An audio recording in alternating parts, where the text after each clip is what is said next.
Queridos irmãos, uma boa tarde a todos, sejam todos bem-vindos à nossa casa. Vamos dar início ao nosso encontro de hoje. Sueli vai dar sequência ao estudo, vamos fazer o nosso momento de reflexão, fazermos a nossa prece para darmos início ao nosso encontro então.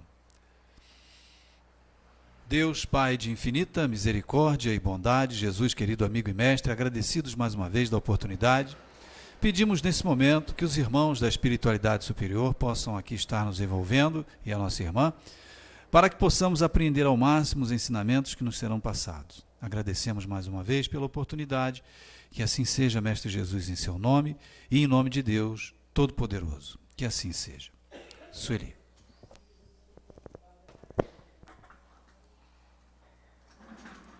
Boa tarde para todos nós, dando sequência, e ainda rimos ali que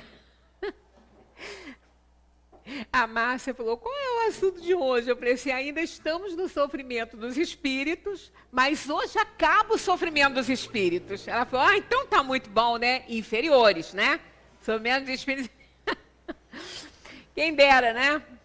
Quem dera que o nosso sofrimento acabasse com como vai passando esse estudo aqui. Agora, ele pode acabar, né?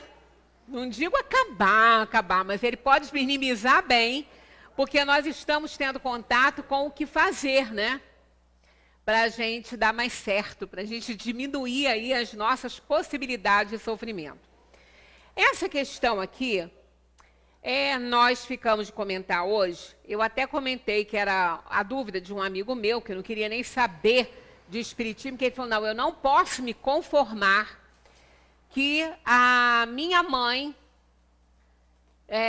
morrendo antes de mim, e que ela vai assistir todo o sofrimento que eu passar aqui na Terra. Eu falei, mas vai ver, né? Então, aí ele falou, ficou desesperado, ele falou, não é possível, ela vai ficar sofrendo lá, né? Já não basta já ter passado por tantas coisas, ela vai ter que continuar, depois da morte, sofrendo pelo meu sofrimento. Eu falei, vai. Mas olha só o que eles respondem, né?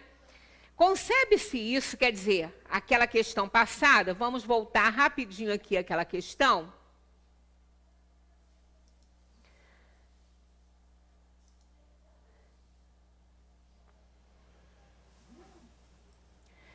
Ver os espíritos que sofrem não é para os bons uma causa de aflição, e nesse caso em que se transforma a sua felicidade assim perturbada.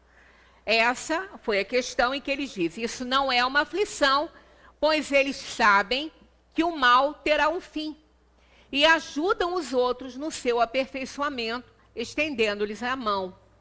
Essa é a sua ocupação e um gozo quando obtém êxito. Esse é o trabalho dos espíritos, né, conosco aqui na Terra.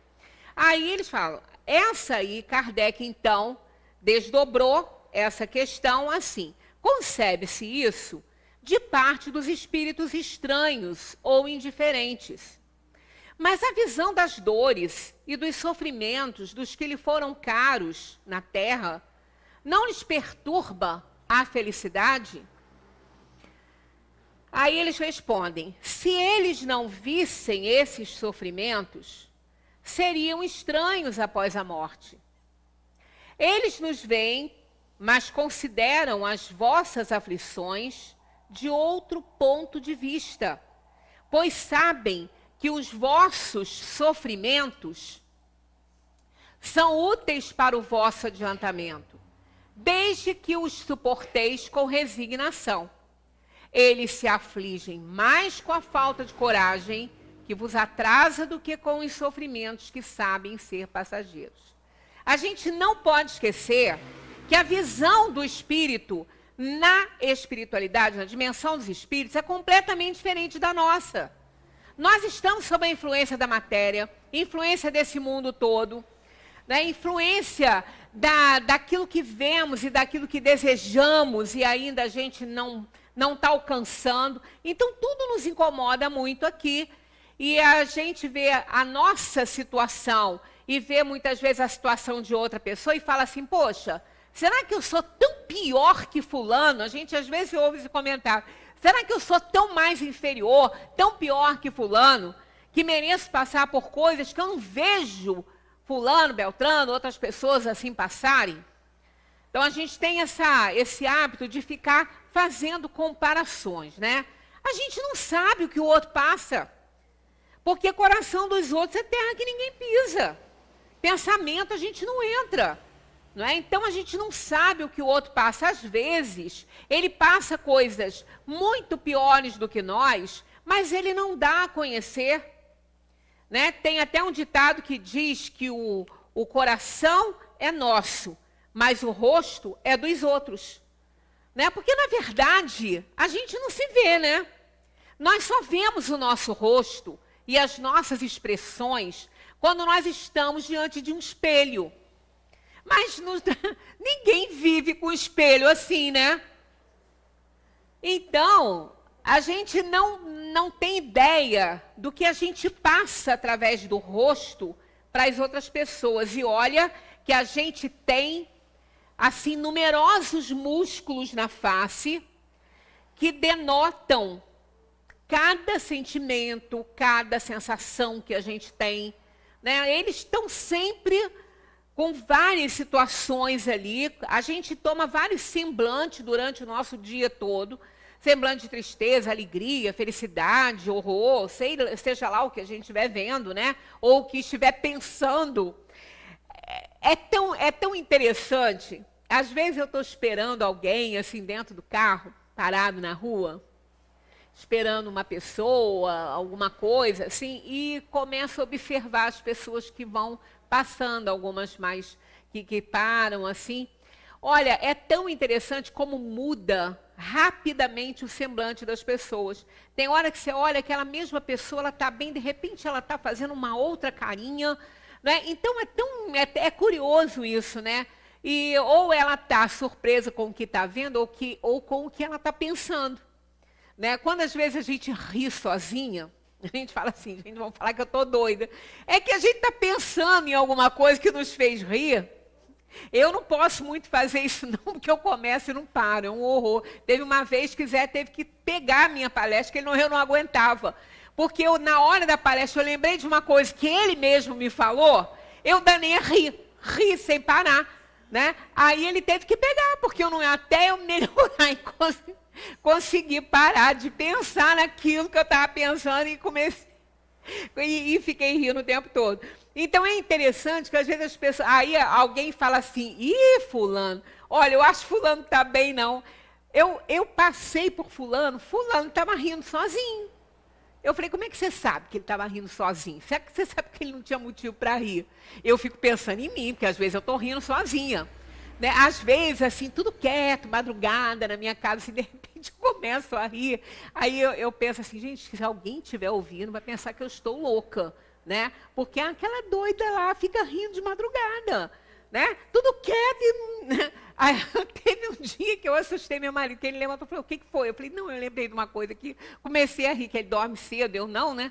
Mas olha, é muito engraçada essa situação e a gente não sabe o que a gente está passando, né? Pelo rosto. Então, às vezes, as pessoas que têm suas dores e os seus sofrimentos, elas disfarçam tão bem, o que não é nem o meu caso, mas algumas pessoas são tão, assim, camuflam tão bem os seus sofrimentos, as suas dores, e às vezes até as alegrias e as tristezas mesmo, que a gente pensa que a pessoa está usando botox.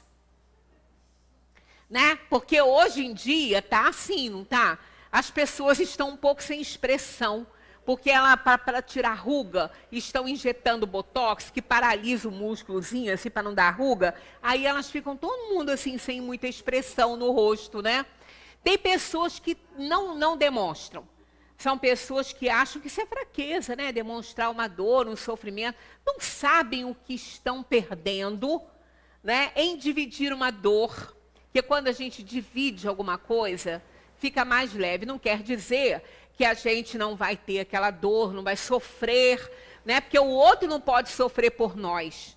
Nós é que vamos sofrer a dor que a gente tiver que passar. Mas olha, com a almofadinha fica melhor.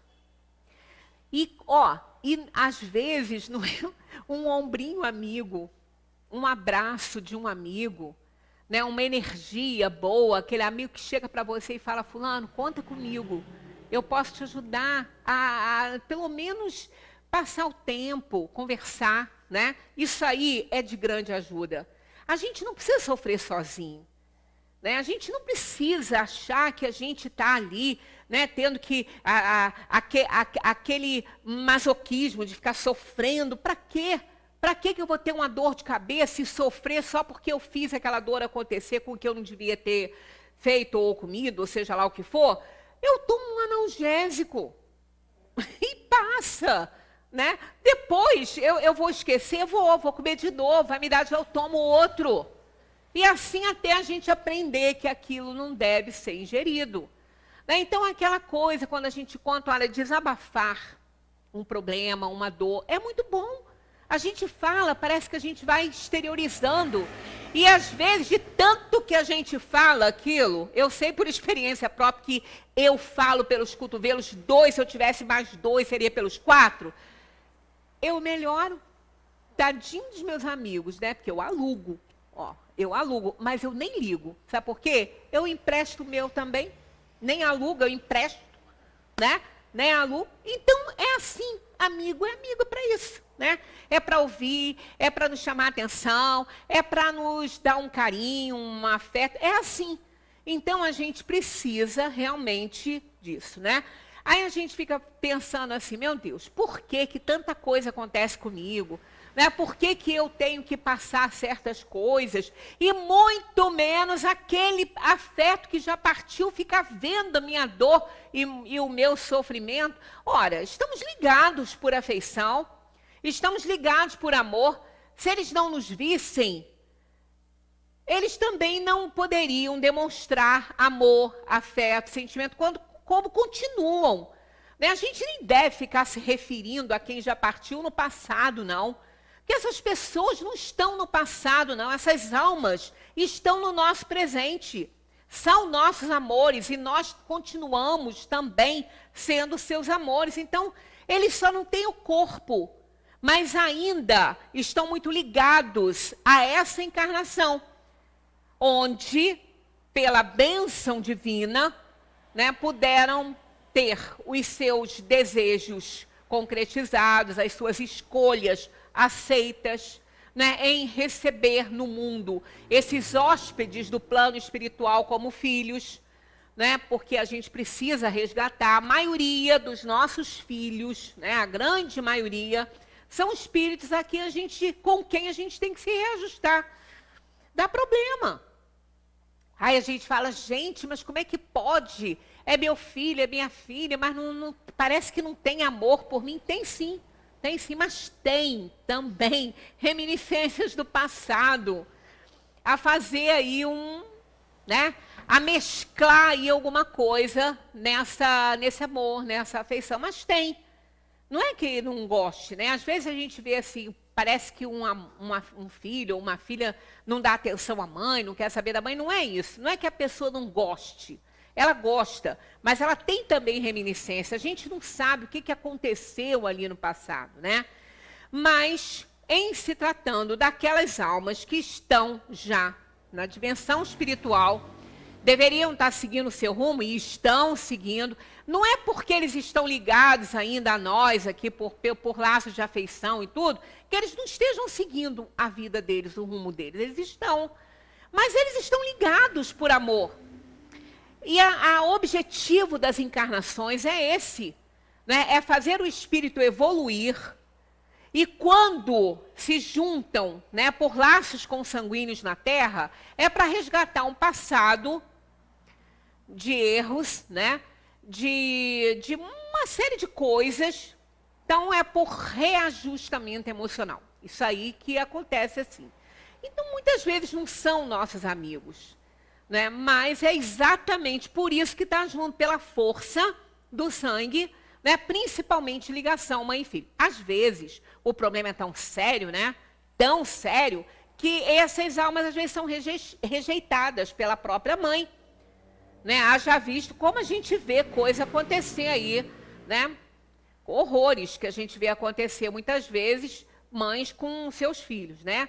fazendo toda sorte de maldade. Então, mas isso aí é próprio ainda desse mundo em que a gente está vivendo, desse plano tão inferior. Mas nada fica sem resposta aí, né?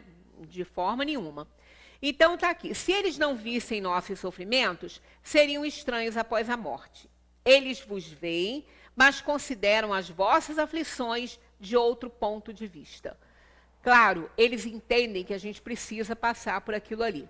Eles já estão na dimensão espiritual, com outra visão.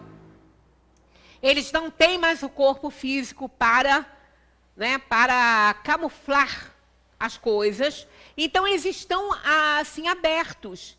E a mente está mais aflorada, né? O seu nível de consciência está mais aflorado, não tem mais o cérebro para poder acobertar muita coisa e para fazer aí o esquecimento do passado. Então, quando nós passamos para a dimensão espiritual, logo assim que a gente sai daquela perturbação da morte, a gente tem consciência de todas as escolhas que fizemos, que fizeram os nossos amores, os nossos afetos, que são um conjunto. Quando nós escolhemos para receber aqui da nossa casa, no mundo material, algumas almas na condição de filhos, nós temos ciência da escolha que eles fizeram também. Então, quando a gente vê que eles fizeram escolhas que vão fazê-los sofrer por necessidade kármica, a alma, quando ela está do outro lado, ela entende por que aquele amor da vida dela está passando aquilo ali. Então, se ela não puder ajudar, quase nunca a gente encontra essa possibilidade, a alma tem que estar muito mais evoluída, ela pode interceder, pode fazer prece para os espíritos superiores ajudarem. Não, porque ela sabe que precisam de ajuda, mas ela não tem aquela aflição que nós temos aqui quando a gente vê alguém, algum amor da vida da gente sofrendo. Porque a nossa visão é diferente. Nós estamos sob a influência do mundo material e os espíritos não. Então, eles sabem que essas aflições que a gente passa aqui no mundo, elas vão passar, né? Então, está aqui, ó, consideram de outro ponto de vista, pois sabem que os vossos sofrimentos são úteis para o vosso adiantamento, desde que os suporteis com resignação. Isso aqui, eu devia até ter grifado, né? Desde que os suporteis com resignação. Porque se a gente não suportar com resignação, se a gente ficar revoltado com essa dor e com esse sofrimento que a gente está passando, a gente não resgata. Porque o que é a aceitação? É o entendimento, a compreensão da necessidade daquilo ali, daquele fato. Se eu não tenho essa resignação, se eu não tenho essa aceitação, eu não compreendi. E se eu não compreendi, eu não passei nessa lição. Eu preciso de passar de novo. É como aquele aluno reprovado que vai precisar de repetir o ano aí para aprender. Então, a gente vai ter que passar novamente situações semelhantes até que a gente aprenda a lição. Enquanto a gente não aprender a lição, a gente não está aprovado. E é assim no plano material. Então, os espíritos, eles torcem para a gente ficar resignados. Não é para tirar o sofrimento da gente, para a gente aceitar melhor, compreender melhor a dor e o sofrimento, para a gente poder se libertar disso. Né? Então, eles sabem, eles têm consciência disso. Eles se afligem mais com a falta de coragem que vos atrasa do que com os sofrimentos que sabem ser passageiros. Eu já contei aqui para vocês esse fato, que a gente já passou por uma questão parecida com essa, antes de chegar aqui, né? Que a gente teve aqui uma pessoa que veio nos procurar, que tinha perdido a esposa, e abruptamente, eles estavam muito bem, eles têm um filho, e o menino devia ter uns 8 anos, mais ou menos, 7, 8 anos, e ela teve uma dor de cabeça forte, acordou com essa dor de cabeça pela manhã, não passava com nada, ele levou para o hospital, e isso foi assim que amanheceu o dia, 10 horas ela já estava morta. Ela teve um aneurisma, e ela morreu assim, de repente ele ficou louco. Rapaz jovem ainda, né? Um rapaz bonito, jovem. Aí, quando ele nos procurou, ele estava num estado deplorável. Ele parecia um mendigo, um rapaz bonitão, alto, um rapaz assim, de bem, né, trabalhador, mas ele parecia uma pessoa, um morador de rua. E ele nos procurou, pedindo ajuda, contou a história dele, falou sobre o filho, que ele não sabia o que ele ia fazer, porque o menino estava com problema de visão, e ele poderia ficar deficiente de visão, ele poderia perder a visão, ele teria que ser operado. E a mulher foi embora e ele estava sem chão, ele não sabia o que fazer, o filho estava sendo cuidado por outras pessoas, ele estava num estado deplorável. A gente fez o que estava ao nosso alcance fazer, ajudamos da maneira que a gente estava podendo ajudar, e muita prece, e ele sendo muito ajudado. Num determinado momento aqui numa reunião mediúnica, a mulher dele deu uma comunicação. Sabia que ele estava... Ela disse que ela intuiu ele para cá, para ele poder receber ajuda. E aí ela deu uma comunicação com muita tranquilidade, não tinha muito tempo que ela tinha desencarnado, não, com muita tranquilidade, ela falou que não poderia garantir, porque isso ia depender da necessidade kármica do filho dela, se ele realmente perderia a visão. Mas que não era isso que preocupava ela, porque isso fazia parte da escolha que aquela alma fez.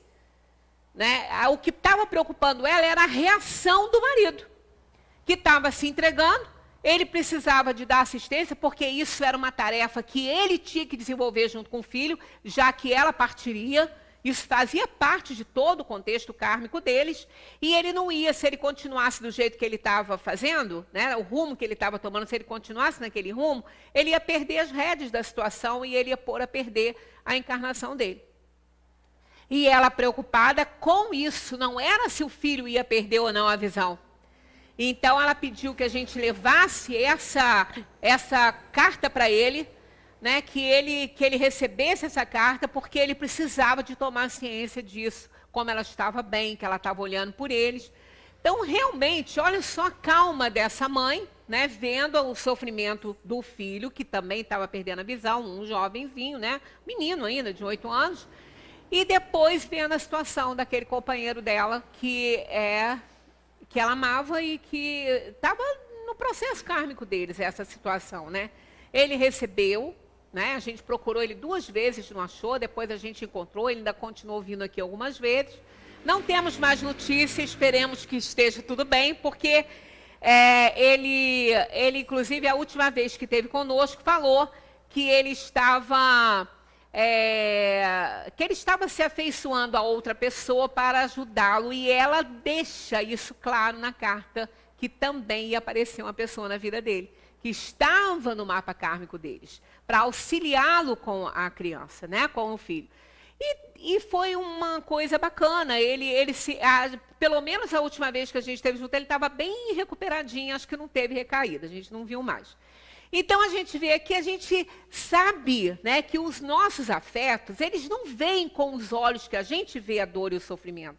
Eu tentei explicar isso para ele, para esse meu amigo, mas ele não entendeu. Eu falei, não, eu não aceito que a minha mãe vai me ver sofrer. Eu falei, menino, ela não tem essa visão que você tem, é diferente. Mas ele ficou bem arredio e não quis entender, né? Tomara que ela não veja ele sofrer. Não encontrei mais, acho que ele não está sofrendo. São as vicissitudes da vida, todo mundo passa. Quem nesse mundo aqui não passa suas dores e seus sofrimentos? Né? Quem não passa? Naquele domingo que falamos sobre preocupação e medo, que eu coloquei ali o Salmo 23 para fazer uma ilustração e uma referência, porque aquele salmo, para mim, é uma rogativa da alma ao reencarnar. Então, tem aquela frase que a gente pede, né? Da mesma maneira que a gente fala, o Senhor é o meu pastor, não me faltarás, dá confiança, ele tem fé e confiança no Pai. Ele também, numa determinada frase, ele pede para preparar, para que Deus prepare para ele uma mesa diante dos adversários dele. O que é isso? São os contatos dos nossos desafetos, daqueles que vão cruzar nosso caminho, seja por laços mais ou menos fortes, mas vão passar por nós, e que vão nos dar aí a oportunidade de resgatar o nosso passado, muitas vezes através da dor e do sofrimento. Então essa é a mesa que a gente pediu. Né? Preparas-me uma mesa diante dos meus adversários, mas ele continua pedindo, mas unge a minha cabeça. Quer dizer, me abençoa. Me abençoa para que eu possa resistir a tudo isso. Então, todos nós passamos. Nós não estamos num plano feliz, a gente está num plano de provação, expiação. E plano de provação e expiação é isso aí, ó, espírito inferior.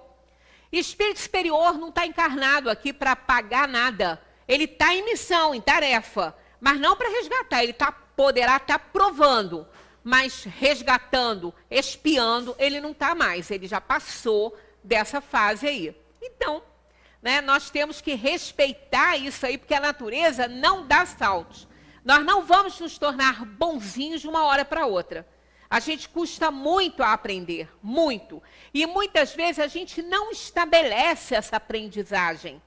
Né? Como a gente está subindo uma escadinha, então a gente fica com um pé no degrau de baixo e um pé no próximo.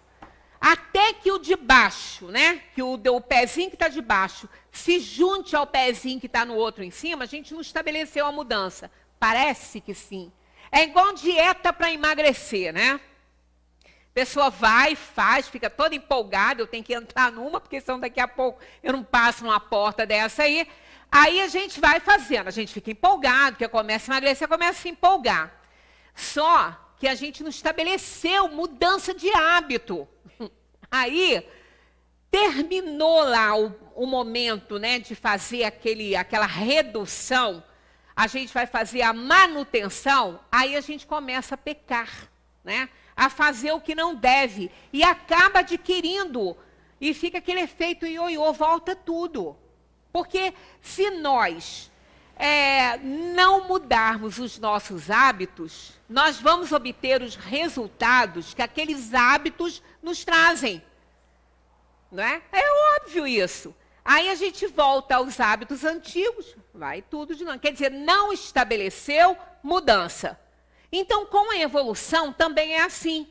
De uma hora para outra, a gente não vai se tornar bonzinho. A gente vê que a gente tem que ser mais caridoso, mais paciente, mais compreensivo, tudo isso. Aí a gente até começa, a gente até fica empolgado porque está aguentando certas coisas que não aguentava. Aí estou evoluindo. Mas se não estabelecer mudança, dali a pouco está querendo esganar o outro, que estava tendo um pouquinho de tolerância, não é? Aí volta a tolerância zero. Né? E não adianta muito. Então, é através do progresso que a gente faz, mudando os hábitos e permanecendo com os hábitos alterados, que a gente consegue sucesso. Depois, aquilo se estabelece de tal forma que é a mesma coisa na mudança de hábito alimentar ou de um exercício.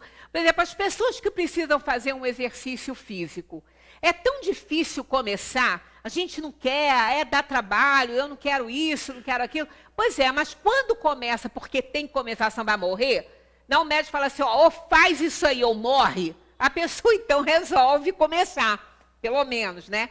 Aquilo vai se tornando tão agradável que a pessoa vai se sentindo bem. Então ela vai criando cada vez mais vontade de fazer, que depois é tão bom, é tão agradável aquela mudança de hábito que a pessoa fez, que ela quer continuar assim, fazendo aquilo ali.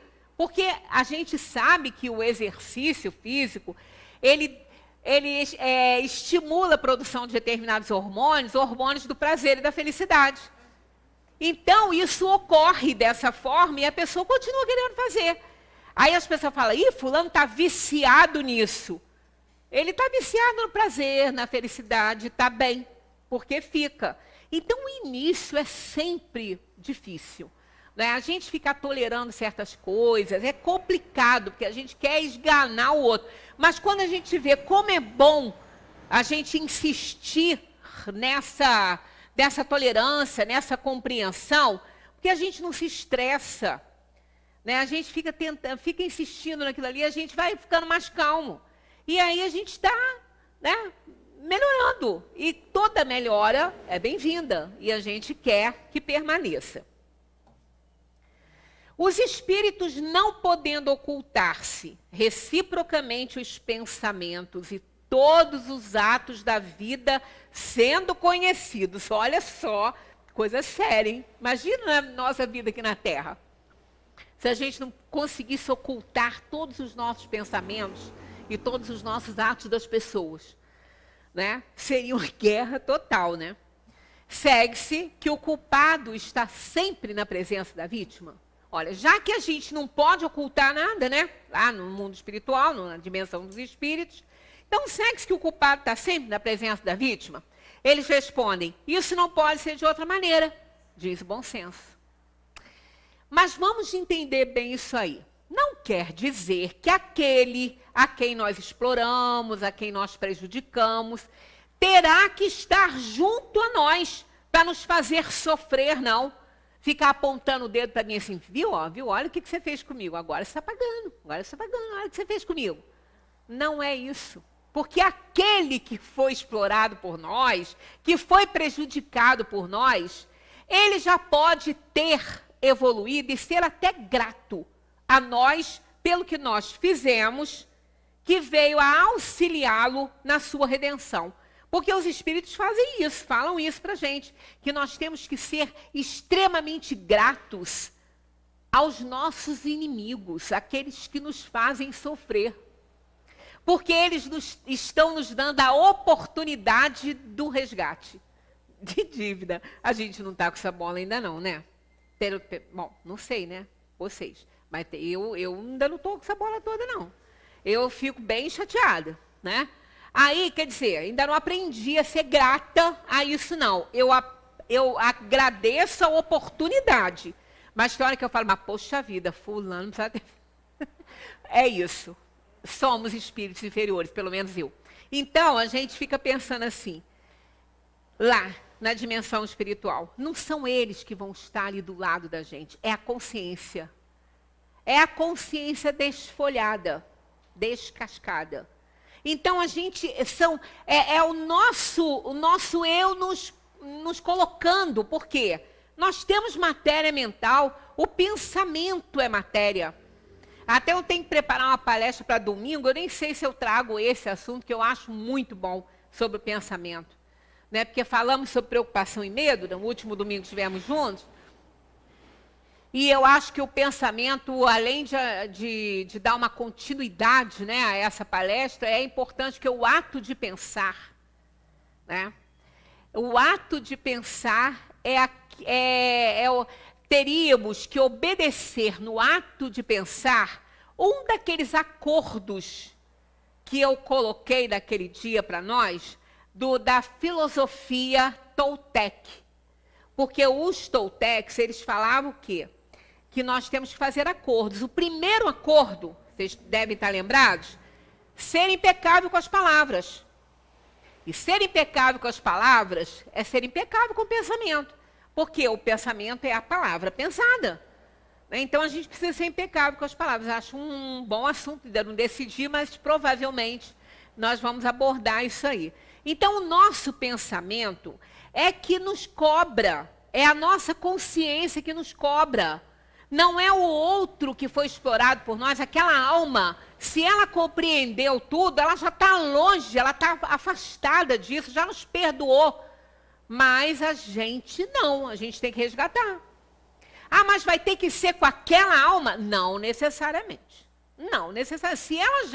Se ela já evoluiu, se ela já está num ponto a mais do que nós, por que ela vai ter que passar dores e sofrimentos para a gente resgatar? Não. Nós vamos encarar situações semelhantes, com espíritos devedores ainda, que vão nos dar a oportunidade de resgatar aquilo que fizemos. Se aquela alma ainda estiver em sintonia conosco, poderá ser ela. Se não, ela não vai estar. Ela já fez a parte dela, ela já está evoluindo, ela vai ficar ali atrelada a nós porque a gente precisa de resgatar? Não é bem assim, senão Deus não seria justo com isso, né? Então, a presença dos das nossas vítimas não é a presença, nem pode ser até que sim. Porque se o espírito estiver muito ligado ainda na nossa sintonia, ele pode estar junto. Ele pode continuar ali junto e ficar atormentando a pessoa. Mas não é necessário que seja assim para a gente ter a presença da vítima. Pode ser que ela esteja realmente em espírito nos cobrando, ou pode ser apenas a nossa consciência nos cobrando, mostrando no pensamento aquele a quem nós fizemos mal. Eu sempre gosto de dar aquele exemplo que aquele filme Linha Mortal mostrou. Porque o filme Linha Mortal, ele mostra aqueles jovens médicos que queriam saber o que acontecia após a morte. O que acontecia naquela experiência, né, de quase morte? Então, eles eram induzidos à morte para que eles pudessem sair e depois eles iam trazê-lo com todos os aparelhos e os procedimentos necessários. Então, eles todos voltaram com experiências muito interessantes, onde eles foram levados para uma situação de encontro com aqueles que eles prejudicaram. Só que eram crianças. Olha só como a coisa estava na mente deles, estava na consciência deles, porque eles já eram adultos. Aquelas pessoas que apareciam, que eles trouxeram, quando eles voltaram, que eles trouxeram no nível de consciência, eram crianças. Mas aquelas crianças já tinham crescido. Então, e nem sabiam mais, nem lembravam disso. Tanto que quando eles vieram atormentados por aquilo que eles fizeram, que estava sendo mostrado a eles pela própria consciência, eles procuraram aquelas pessoas. E elas estavam numa vida ótima. Uma delas, ela ainda falou, mas quem é você mesmo? Aí ele contou. Ela custou a lembrar do que ele fez para ela no colégio. Ela custou a lembrar. Um extremo preconceito racial, ele humilhou a menina, mas ela não lembrava daquilo ali. Quer dizer, para ela, aquilo ali não teve grande importância. Ela estava casada com os filhos, ela estava super bem, e ele querendo que ela perdoasse, ela falou, mas eu até perdoo, mas perdoar o quê? Nem lembro o que você fez comigo. Mas aquela imagem dela, criança, e ele humilhando, estava nele. E ele ficou atormentado. Então é mais ou menos isso que acontece quando a gente parte para a dimensão espiritual e as nossas vítimas ficam nos acusando. Porque ela, na consciência dele, ela acusava ele. Acusava e queria fazer mal a ele. Olha só como é interessante isso. Porque ele achava que ele fez mal, que então ela devia estar querendo se vingar dele. Nada disso. Teve outros casos, que eram 4 médicos, né, nessa experiência. Muito interessante esse filme, vocês procurem, que ele é antigo, mas ainda deve conseguir. É muito interessante mesmo. Uma das médicas, a Julia Roberts, ela encontra o pai que desencarnou. Ele se mata, ele se suicida e ela vê. Ela vê isso acontecer, aquilo atormentava ela, mas ela, naquele desprendimento dela, não era só a consciência dela, não. Porque ela encontra com o pai, com o espírito. Ela encontra com ele. É muito interessante o filme. Eu quero até rever. É muito interessante. Eu não sei nem se tem na Netflix, ele é tão antigo, é capaz de nem ter. Mas é um filme extremamente instrutivo para essa parte aqui que a gente está lidando. Porque é assim que acontece. Né? Muitas vezes o espírito pode realmente ser bastante vingativo e estar vibrando na mesma sintonia da pessoa e está lá atormentando. E apenas, às vezes, a consciência que vai fazer esse trabalho. Essa revelação de todos os atos repreensíveis e a presença constante das vítimas serão um castigo para o culpado, e eles dizem, maior do que se pensa, mas somente até que ele tenha expiado suas culpas, seja como espírito, seja como homem, em novas existências corpóreas. Por quê? Quando a gente expia, quando a gente resgata, a gente conserta. Aí pronto, a consciência nos salva. Ela não vai nos cobrar mais. Isso acontece no mundo, na nossa atual encarnação. Se a gente faz uma coisa ruim para uma pessoa, e a gente reconhece isso e vai lá e pede perdão, e pede à pessoa que nos deu a oportunidade de fazer, de consertar aquela situação, e a pessoa permite, pronto, a gente conserta, fica grata, né, por ter conseguido isso, e aquilo desaparece, fica no passado como uma lição para não errarmos novamente nessa situação. Porque a gente aprende com os erros, mas ficar repetindo o erro velho, a gente tem muito erro novo para ainda cometer, né? Então, o erro velho a gente vai deixando para trás. E não há de nos envergonhar. Por quê? Há apenas de nos ensinar a não repetir o erro e a satisfação e a alegria de ter resgatado aquilo. Por isso que a dor e o sofrimento nos libertam. Porque a gente sabe que não estamos passando por nada assim, por nenhuma situação que a gente não mereça. Deus é justo. E se a gente está passando é porque alguma coisa a gente fez, alguma coisa a gente precisa ainda de aprender. Eu sempre cito o livro da Elizabeth Kubler-Ross, Lições da Vida, que inclusive eu usei várias vezes para acrescentar, para ilustrar palestras sobre o assunto aqui na nossa casa. Esse livro, Lições da Vida dela, é maravilhoso esse livro, da Elizabeth Kubler-Ross, aquela psiquiatra que dedicou a vida a auxiliar as pessoas. Então, ela fala na lição do amor, na lição do perdão. Quando eu preparo as minhas palestras, eu consulto, né, e faço alusão a ela, porque o crédito é dela nas coisas que eu ponho aqui que são do livro, né? Então, eu acho interessantíssimo isso. É muito, ela falando que ela estava em cima de uma cama, ela teve vários AVCs, e esse livro ela já escreve com auxílio de um amigo médico, porque ela já não conseguia mais fazer isso, né? Ela teve vários AVCs, ela estava na cama, mas ela estava consciente. E ela, então, ela vai dizendo que a última lição, que ela estava ali, naquela situação, na cama, precisando da assistência, da caridade das pessoas, do cuidado das pessoas, e que irritava profundamente ela. Ela deixa isso claro, e ela fala, eu só estou nessa condição porque eu ainda não aprendi a última lição que eu vim para aprender nesse mundo. Porque ela se tornou espírita, reencarnacionista, ela foi um exemplo de assistência, de caridade, de solidariedade no mundo. Toda a vida dela foi voltada para isso, para ajudar as pessoas. E aí ela estava naquela situação e ela nunca se revoltou em momento nenhum, que ela falou, eu sei por que eu estou assim. Eu sei por que eu estou passando isso aqui. Porque eu ainda não aprendi a minha última lição. A hora que eu compreender, eu parto desse mundo. E assim foi. Sabe qual era a lição? A lição da entrega de si para outra pessoa ajudar. Então a gente às vezes faz muito pelo outro, mas não sabe receber. E esse é um problema sério. E eu me vi muito ali, porque eu tenho um pouco disso. Eu gosto muito de ajudar, mas eu não sei receber muito bem. Eu fico constrangida, é engraçado isso, né? Mas é o que ela passa no livro. Ela fala, eu ainda não aprendi a receber. A hora que eu aprender essa lição, eu parto dessa vida que eu estou doida para me livrar dela. E assim foi. Né?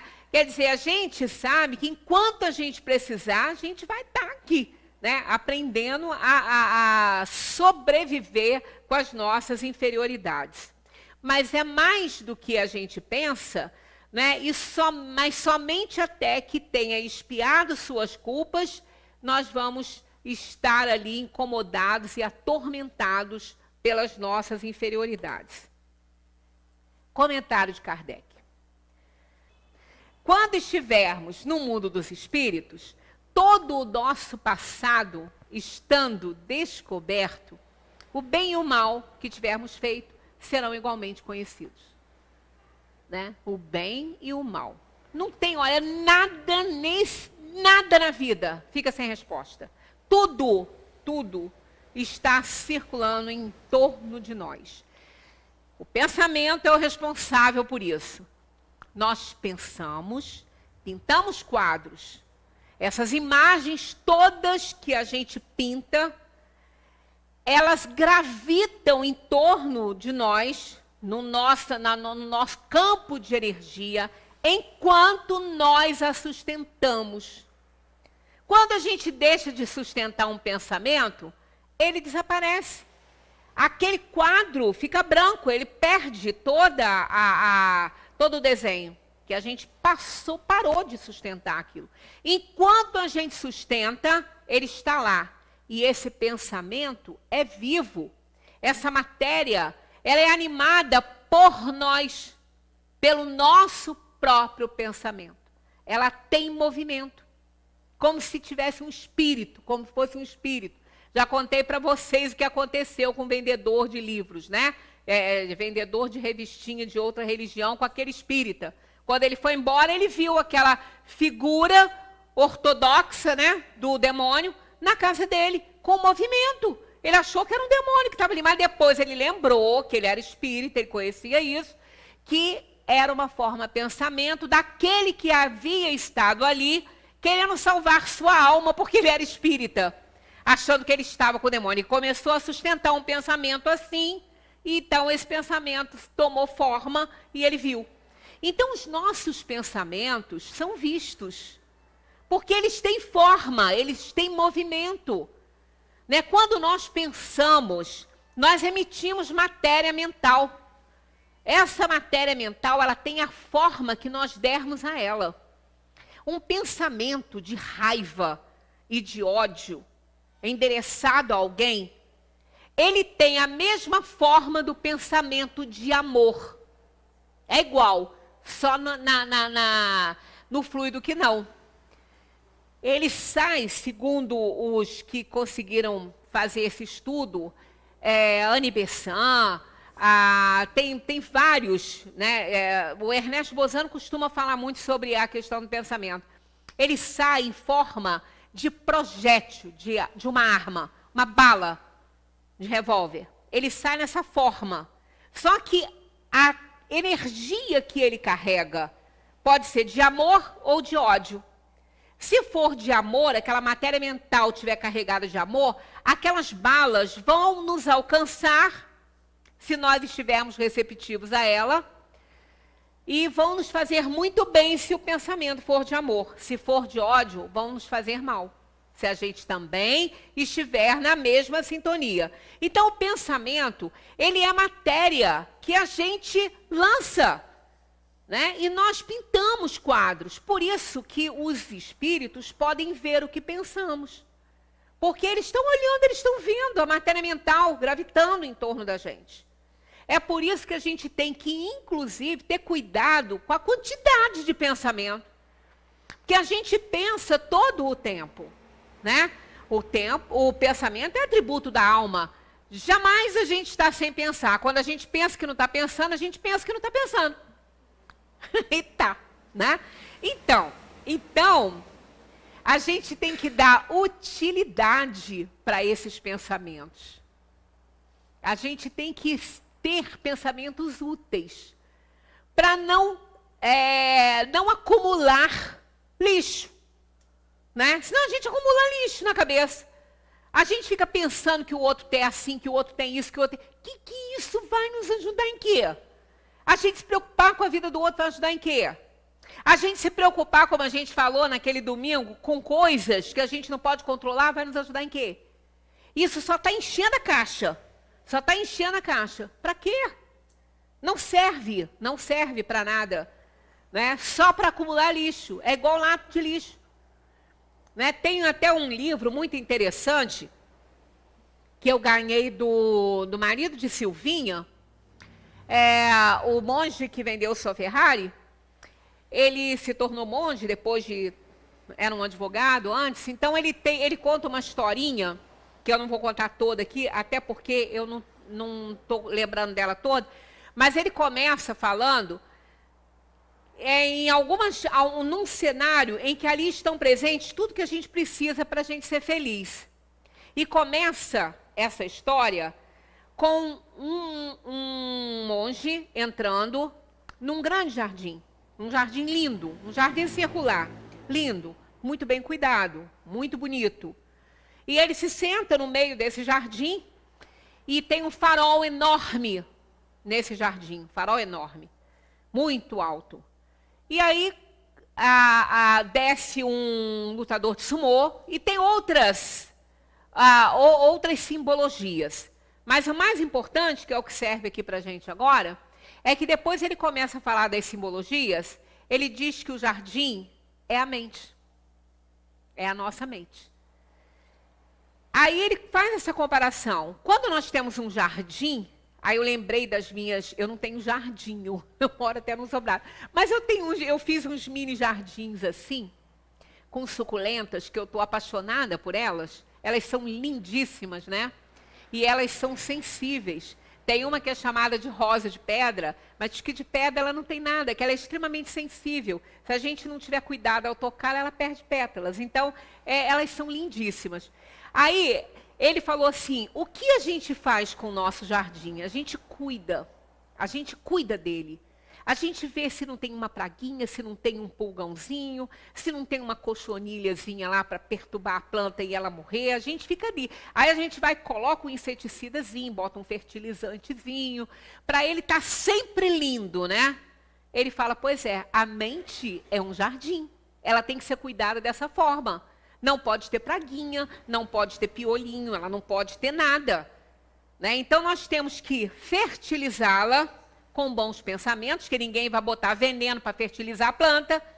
E a gente envenena esse jardim que a gente tem. A gente envenena a nossa mente com pensamentos, com coisas que a gente não pode controlar. Para quê? Só para envenenar a gente mesmo. E depois a gente não tem lugar nem para colocar coisa boa. Né? Aí vai ficar lá com igual como aquele monge, aquele discípulo que ficou com a xícara e o mestre botando chá e transbordando, e ele está lá sem entender nada, falou, mestre, já encheu. Ele falou, pois é assim que você está. A sua mente está cheia, não cabe mais nada. Então é assim que a gente faz com a nossa mente. A gente enche de bobagem, a gente enche de lixo, e não cabe coisa boa. E depois reclama, por quê? O pensamento alicerça as ações. E aí a gente só faz o que não deve. Né? Então a gente precisa entender que a gente precisa cuidar desse jardim enorme aí, né? Continuando aqui o comentário de Kardec. Então, o bem e o mal que tivermos feito serão igualmente reconhecidos. Em vão, aquele que fez o mal tentará escapar à visão de suas vítimas. Sua presença inevitável será para ele um castigo e um remorso incessante, até que tenha expiado os seus erros. O homem de bem, pelo contrário, só encontrará por toda parte olhares amigos e benevolentes. Igual quando a gente faz uma coisa que a gente gosta nesse mundo aqui, né, que a gente ajuda uma pessoa, aí o que acontece? Na hora que você deu a ajuda e aquela pessoa recebeu aquela ajuda e foi bom para ela, aquele semblante que ela não está vendo, mas que a gente está vendo, que é o rostinho que ela está mostrando para nós de alegria, de gratidão, aquilo está ali, está marcado. Está ali impresso na nossa memória. E depois a gente vai ver isso. Né? Da mesma maneira que a gente vê aquele que nos acusa, nós vamos ver aquele rostinho feliz, alegre, porque a gente ajudou num determinado momento. Então isso é lindo, né? Quer dizer, quando a gente, tanto que tem até um pesquisador, que ele nem é psicólogo nem nada não, eu acho até que ele é um químico, mas ele desenvolveu um trabalho relacionando alegria, felicidade à memória. Ele relaciona alegria e felicidade à memória. E é mais ou menos isso que acontece na dimensão espiritual.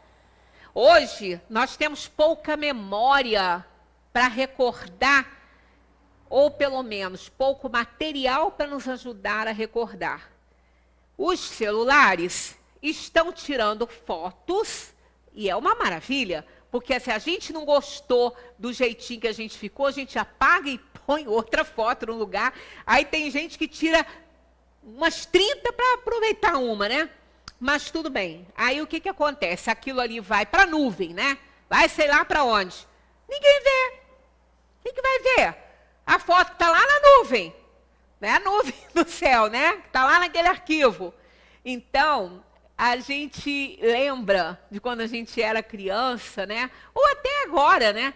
Que a gente tem aquelas fotos, que os pais têm aquelas fotos antigas, quando a gente vê, dá um prazer, uma alegria, porque sempre fotos registram momentos muito felizes, né? Muito alegres. Aí quando a gente olha aquilo ali, às vezes o carinho do pai, da mãe com aquela criança ali, aquilo faz a gente voltar no tempo com uma alegria muito grande. Então a alegria, a felicidade, ela está associada à memória. E quando a gente tem na memória coisas boas que a gente tem feito, vai nos dar felicidade na dimensão espiritual. Porque nós vamos ter, da mesma maneira que a gente tem as coisas ruins que fez, tem as boas, que vão nos incentivar, que vão nos ajudar. Então, quando a gente pensa no que a gente já fez de bom, dá vontade de fazer mais coisa boa. Porque a gente vê a felicidade que a gente ficou, a gente sente de novo isso, né? Tanto que recordar é viver. Isso é certo. A gente vivencia. Quando a gente vê uma coisa que passou, que não foi bom, a gente fala, ai, estou sentindo essa dor de novo. Ou então, ai, estou sentindo essa alegria de novo. Então, a felicidade, ela está ligada à nossa memória. É por isso que ninguém é solitário. Ninguém é infeliz e solitário se tem uma memória. E tem. A menos que não tenha feito nada nessa vida para ter amigos e parentes, né? Porque tem gente que expulsa todo mundo da vida para não ter trabalho, né? Tem gente assim, mas na maioria das vezes a gente tem amigos, tem momentos que a gente fotografa. Então, o que eu faço, eu aconselho, né, dou uma opinião para vocês fazerem, revelem essas fotos, imprimam, leva para uma coisa, imprime as fotos que mais importam, bota no albinho, faz um álbum de fotos, para ver de vez em quando, bota uma cestinha lá no chão da sua sala e coloca os álbuns ali. Aí você está ali sentadinho, às vezes está triste, pega um albinho daquele e vai ver. Vai ver os momentos felizes que você já teve, vai ver quantas alegrias você já teve na vida, que no instantinho o seu semblante vai ser de felicidade, né? Então é importante a gente reviver esses momentos felizes da nossa vida. Para o mal, não há maior tormento na terra do que a presença de suas vítimas. E por isso que ele sempre as evita. Que será dele quando, dissipada a ilusão das paixões, compreender o mal que praticou, vendo os seus atos mais secretos revelados, sua hipocrisia desmascarada e seu poder sem poder afastá-los da sua vida, né? Enquanto a alma do homem perverso é presa da vergonha, do pesar e do remorso, a do justo goza de perfeita serenidade. Isso é lógico, isso é justo. É justo, Deus é justo. Ama, Ele nos ama incondicionalmente. Mas não é conivente com a nossa, com os nossos erros, com aquilo que a gente faz de errado, com a nossa inferioridade. Ele sabe que nos criou simples e ignorantes. Ele não nos criou inferiores. Ele nos criou simples e ignorantes. E nos deu a oportunidade, através do livre-arbítrio, de alcançarmos conhecimento e sermos bons. Porque imprimiu em nós a essência do bem, porque fomos criados pelo Criador, que é soberanamente justo e bom. Então, a essência do bem a gente só tem que desenvolver, né? As provas que ainda terá de sofrer para terminar a sua purificação não são uma preocupação penosa que perturba a sua felicidade?